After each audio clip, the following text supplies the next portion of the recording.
ایک نوجوان ہمارا تبلیغی دوست گلاسگو میں رہتا تھا، وہ بیمار ہو کے ہاسپٹل گیا ہے، تو اس کی جو اٹینڈنٹ نرس تھی اس نے 3-4 دن کے بعد کہا کہ آپ مجھ سے شادی کریں گے؟ اس نے کہا میں مسلمان ہوں، تم کرسچن ہو؟ کہ میں مسلمان ہو جاؤں، اگر آپ شادی کر دو تو میں مسلمان ہوں۔ اس نے کہا تم کس وجہ سے مجھے یہ پیشکش کر دو؟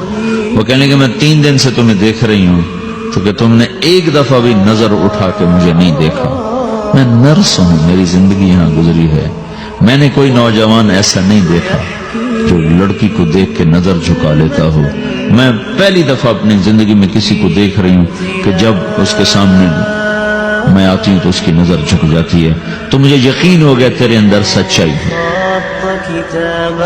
وہ مسلمان ہو گئے، اس نے آگے کتنی بچیوں کو مسلمان کیا۔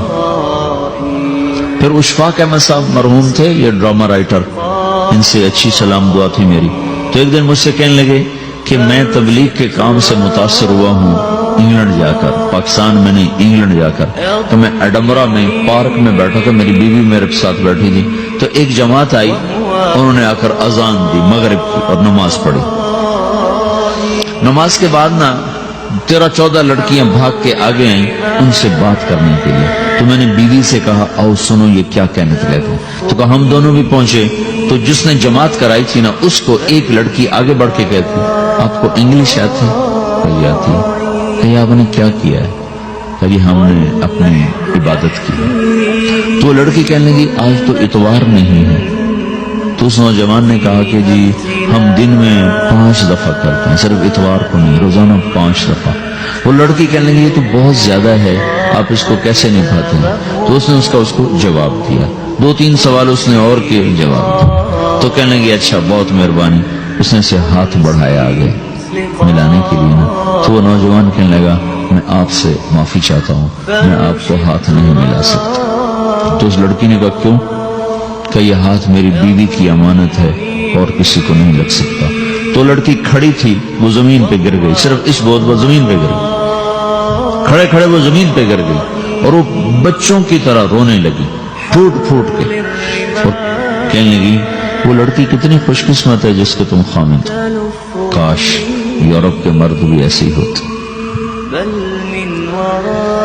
جس رب نے نفسیات بنائی ہے وہ اگر کوئی عورت کپڑے اتار دے تو اس کی نفسیات بدل جاتی، چاہے وہ مغرب میں پیدا ہو چاہے وہ مشرق میں پیدا ہو۔ عورت کی نفسیاتی حیا ہے اور وفا ہے، کسی وفادار کی تلاش ہے، تو وہ اس کو پتہ بھی نہیں ہے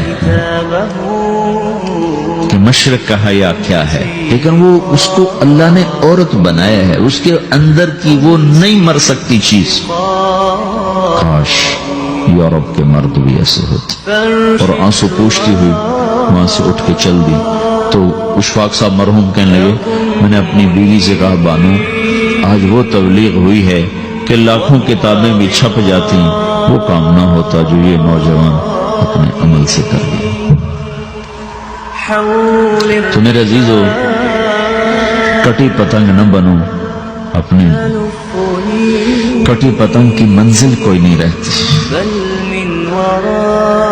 اللہ اس کے رسول کے ہاتھ میں اپنی ڈور دے کے چلو، اللہ اس کے رسول کی غلامی میں اپنے آپ کو چلاؤ تو اللہ تمہیں بھاگ لگائے، عزت بھی دے گا۔ اپنی منمانی میں کوئی راحت نہیں، اللہ کی قسم کوئی راحت نہیں۔ 6 بر اعظم پھر کے تمہیں بتا رہا ہوں کہ جو اپنی ترتیبوں پر چلنے والوں کہ دکھ آپ لوگ اندازہ نہیں لگا سکتے۔ چلنا ہے تو اللہ اس کے رسول کی زندگی کو اپنا کے چلو، اللہ تمہاری دنیا بھی سکھ والی بنائے گا، آخرت بھی سکھ چین والی بنائے گا۔ لیکن یہ سیکھنا پڑے گا، سیکھنا پڑے گا۔ تبلیغ اس کو سیکھنے کی محنت ہے اور اس کو آگے پہنچانے کی محنت ہے۔ تو یہ عمر ہے، اس وقت ساری دنیا اسلام کے لیے تیار ہے، چونکہ نظریاتی طور پر دنیا شکست کھا چکی، کسی کے پاس کچھ نہیں، تو ہمارے پاس ایک ایسا خوبصورت نظریہ ہے کہ جو ان کو بڑی تیزی سے اپنی طرف کھینچ سکتا ہے، اور اللہ کا احسان ہے کہ تیزی کے ساتھ نسلوں کا رخ اللہ کی طرف ہو رہا ہے۔ تھوڑی ہمت کرو، چھٹیوں کا وقت تبلیغ میں دو، باقی وقت اپنی تعلیم کو دو، گھر جاؤ تو ماں باپ کے خادم بن کے رہو، نوکر بن کے رہو۔